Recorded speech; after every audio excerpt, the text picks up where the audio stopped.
उनका दिए तो क्या हुआ, आम को बोरी तो लाई है, बादाम की वो पड़ी है, बादाम की बोरी में से निकाल देंगे खोल के। 5 किलो दिए तो वो तो दे ही दिए, बोरी और ले आए। वो जाएगा 3-4 मिनट बाद वापिस आएगा, केसर का डिब्बा नहीं मिल रहा है। अगर केसर का डिब्बा बादाम की बोरी के ऊपर पांव रख के ऊपर जाएगा तो मिल जाएगा। तो केसर का डिब्बा पूरा पूरा पड़ा है, केसर का डिब्बा ही, छोटी मोटी चीज नहीं। और वो पीला रंग घोल करके और शक्कर डाल करके ले आए।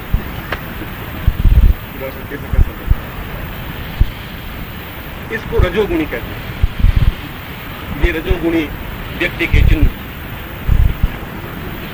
ऐसे कई ठाकुर साहब होते हैं, इन ठाकुर साहब बात नहीं। और वे एक किस्सा है, वो किस्सा ये है ठाकुर साहब का। उसमें वो ठाकुर हो या श्रीमाली हो या वैश्य हो या क्षत्रिय हो, मगर जो ठसकदार होते हैं उनको ठाकुर कहते हैं। ये तो सात्विक है और अत्यधिक सौम्य स्वभाव है इनका, देवता स्वरूप है, बात तो नहीं। मगर मैंने अपने जीवन में कई ठाकुरों से मेरा संपर्क पड़ा है। यदि मैं कहूं कि अधिकांश ठाकुरों से ही संपर्क पड़ा है तो अतिशयोक्ति नहीं हो। वो ठाकुर साहब कमाने खाने की पहुंच नहीं थी और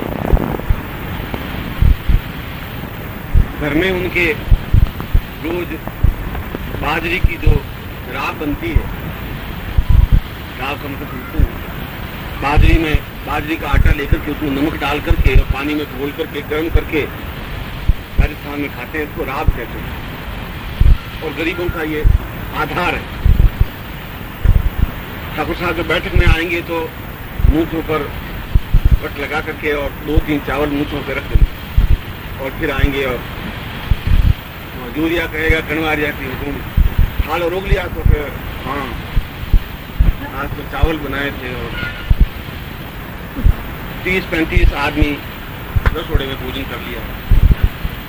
30-35 की जगह उनसे तो खुद ही राब खा के आवे। एक दिन घर में ठकुराइन ने बनाई राब बना करके और ठाकुर साहब बैठे बैठे गप्पे लगाने लगे तो छोरों ने उनके कहा कि माँ भोजन कर ले।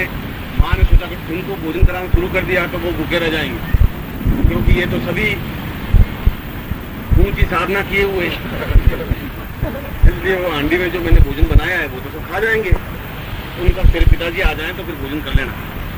तो 1 बार गए, 2 बार गए तो वो ठाकुर साहब गप्पे लगाने में लगे हुए। तो उसमें कणवारी को कहा तो ठाकुर साहब को बुला के ला। तो कणवारी कैसे कहे कि अंदर रात बनाई हुई है, आप आके खाना हो तो खा लो, अंदर वो जा रही है, फिर शाम को मिलेगा। ऐसा तो कह नहीं सकते कि रजोगुणी थे और कणवारी भी रजोगुणी था। तो उन्होंने कहा कि अंदाता हुक्म क्या है कि तुम अन्न जी पधारे और अन्न जी के साथ में लूणकरण जी भी आए हुए हैं। अन्न जी तो मिलना चाहते ही हैं, लूणकरण जी भी साथ में आए और अंदर जो रावड़ा है डेरा डांडी उसमें उन्होंने बिछाना बिछा दिया है। यदि आप मिलना चाहते हैं तो अभी मिल लें, नहीं तो वो जा रहे हैं। अन्न जी का मतलब बाजरी का आटा, लूणकरण जी का मतलब उसमें लून मिलाया हुआ है और डेरा डंडी का आंटी में उसमें बनाया हुआ तैयार पड़ा है। अब मिलना है तो पधारो, नहीं तो वो जा रहे हैं। हर बात समझ गए, उनको पहले आ रहा हूँ। बच्चों को दूर रखना, क्योंकि मेहमान महत्वपूर्ण है। बच्चों से पहले तुम बच्चों से मत मिलने देना, मैं आ रहा हूँ, पहले मिल लेता हूँ।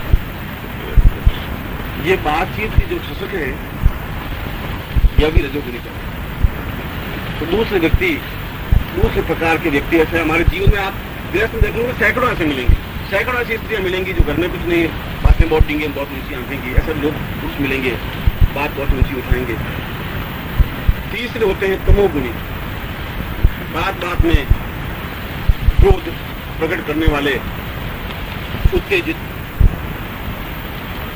गुस्सा उनकी नाक पर रहता है, वे तमोगुणी कहलाते हैं। और 3 तरह के व्यक्ति पूरे संसार में होते हैं, चौथे तरह का कोई व्यक्ति होता ही नहीं, क्यों तत्व ही 3 है, रजोगुणी, तमोगुणी और सतोगुणी। तो ये 3 तत्व हैं, सत्व रज तम। और 3 ये देवियां हैं, महाकाली, महालक्ष्मी, महासरस्वती। इन त्रिगुणात्मिका देवियों से ही अन्य सारी देवियों का प्रागट्यकरण हुआ है, प्रगति। बगलामुखी देवी तमोगुणी प्रधान देवी या महाकाली वर्ग से संबंधित है, क्योंकि काली तमोगुणी प्रधान है, क्रोध युक्त है, इसलिए बगलामुखी देवी महाकाली वर्ग से संबंधित महादेवी है। या यूं कहें कि काली के अवतार हैं या काली का ही स्वरूप है, तो एक ही।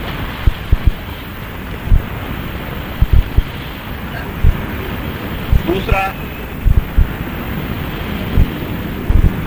बगलामुखी देवी अत्यंत ही सौम्य और उग्र रूपा है। दोनों विपरीत बात बता रहा हूं। अत्यंत ही सौम्य, सरल और उग्र रूपा है। सौम्य से मेरा मतलब जिसके मन में किसी प्रकार की कोई गांठ नहीं हो, मन में द्वेष की भावना नहीं हो, विरोध की भावना नहीं हो, वह सौम्य कहलाता है। कुछ लोग होते हैं जिनके मन में बराबर गांठ बनी रहती है कि मुझे नुकसान पहुंचाना है, और ऊपर से कुछ प्रकट नहीं करते। कुछ लोग ऐसे होते हैं जो बाहर से बक कर देते हैं 2 मिनट में, उनके मन में किसी प्रकार की कोई गांठ नहीं होती, मन में किसी प्रकार का विरोध, वैर नहीं होता। वे सौम्य स्वभाव व्यक्ति कहलाते हैं। स्पष्ट कह देते हैं, मुंह पे जो आया वो कह दिया, उसके बाद उनके मन में किसी प्रकार का वैर, विरोध, गांठ किसी प्रकार का नहीं होता। इसलिए सौम्य स्वभाव की है, मगर उग्र रूपा है, बहुत ही क्रोध मुद्रा में है, उग्र रूपा है। चेहरे पर सौम्यता प्राप्त होते भी वे पूर्णतः उग्र रूपा होने के कारण शत्रु संहार कर्त्री हैं।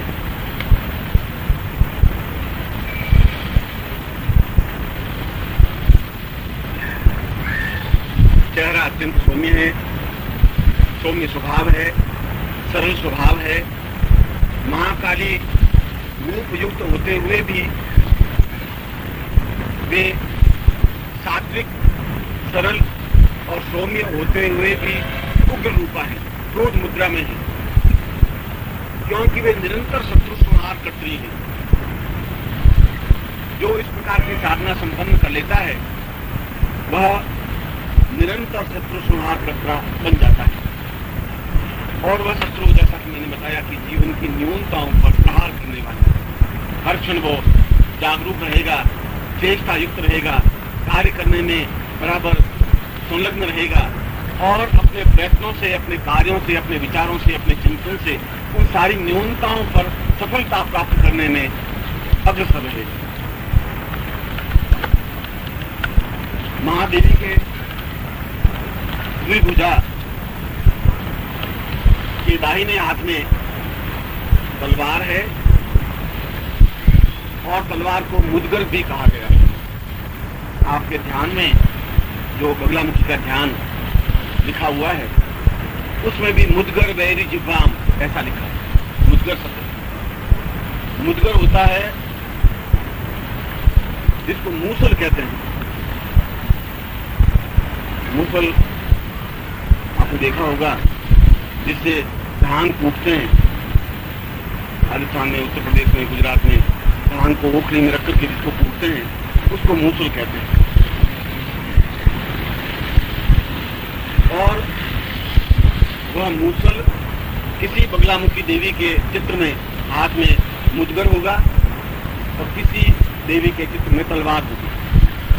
दोनों ही एक ही स्वरूप है, चाहे मुद्गर है चाहे तलवार है, इसमें किसी प्रकार का कोई अंतर नहीं है, क्योंकि मुद्गर ही खड्ग है।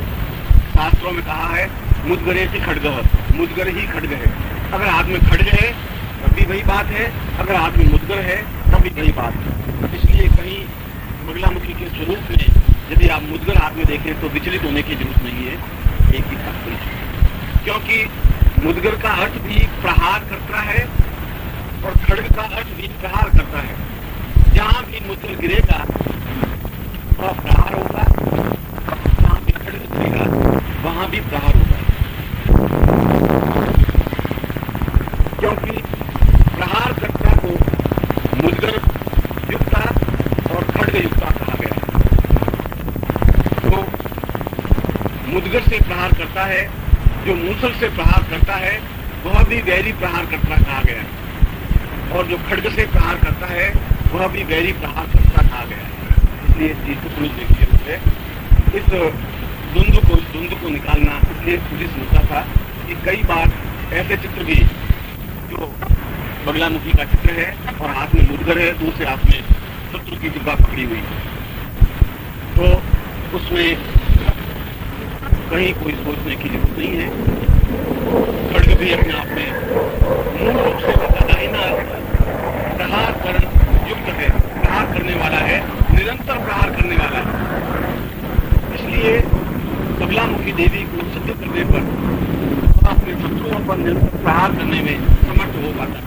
वे शत्रु चाहे आंतरिक हो, चाहे बाह्य हो, चाहे भौतिक हो, चाहे झूठ हो, चाहे मनुष्य हो, चाहे पशु पक्षी हो, चाहे अभाव हो, चाहे न्यूनता, उस पर प्रहार करने की पद्धति को खड्ग प्रहार करता है। दूसरा हाथ उनका शत्रु वैरी जिह्वा, शत्रु की जीभ को पकड़े हुए है। किसी चित्र में बगलामुखी देवी शत्रु के बालों को पकड़े हुए, मगर वह ऐसा अगर चित्र है तो वह गलत है, उसको त्रुटिपूर्ण माना गया। सही स्वरूप बगला का, क्योंकि स्वरूप हमारे सामने सही होना चाहिए, तो स्वरूप सही नहीं होगा तो हम शरीर में समाहित नहीं कर सकेंगे। इसलिए मैं आगे की क्रिया समझाऊंगा। यह जो मैं रूप वर्णन कर रहा हूँ इसलिए कि हम किस प्रकार से शरीर में समाहित कर सकेंगे। मूल तो वहां बिंदु होगा, यह तो उसकी पृष्ठभूमि है। इसलिए वैरी जिह्वाम, वैरी की जीभ को पकड़ी हुई देवी है, वैरी के बालों को पकड़ी हुई देवी नहीं। इसलिए ऐसा चित्र बालों को पकड़े हुए हो उसका चिंतन करने की जरूरत नहीं। यह शत्रु जो बाएं हाथ की तरफ है और जिसकी जीभ बगलामुखी के हाथ में है, उसको इस बात का प्रतीक माना गया है कि हमारे शरीर में जितनी भी अशुभ वृत्तियां हैं, उन अशुभ वृत्तियों से युक्त, क्योंकि इस शत्रु का नाम वृत्तिकासुर लिखा हुआ है। यह जो शत्रु आपको दिखाई दे रहा है, जो शत्रु दिखाई दे रहा है, इसका नाम वृत्तिकासुर है। जैसे महिषासुर आपने सुना होगा, चंड मुंड शुंभ निशुंभ, इसका नाम वृत्तिकासुर है।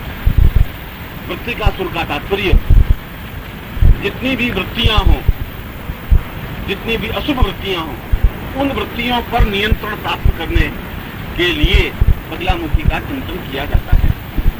इसलिए यदि कोई पूछ ले कि शत्रु का नाम क्या है, उसका नाम वृत्तिकासुर है। बाएं हाथ की तरफ वृत्तिकासुर, जिसकी जीभ अपने बाएं हाथ में पकड़ी हुई, दाहिने हाथ से प्रहार करने की मुद्रा लिए हुए, और जिसका बायां पैर शत्रु पर प्रहार करता हुआ स्वरूप है, वही बगलामुखी।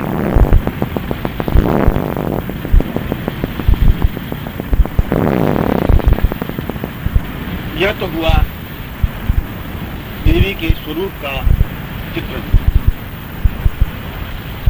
अब इसे शरीर में समाहित कैसे किया जाए, क्योंकि आपने इस छोटी पुस्तिका में, जिसको पेम्पलेट कहते हैं, इसमें कर न्यास, अंग न्यास, हव्यादि न्यास पढ़ा होगा, और न्यासों का तात्पर्य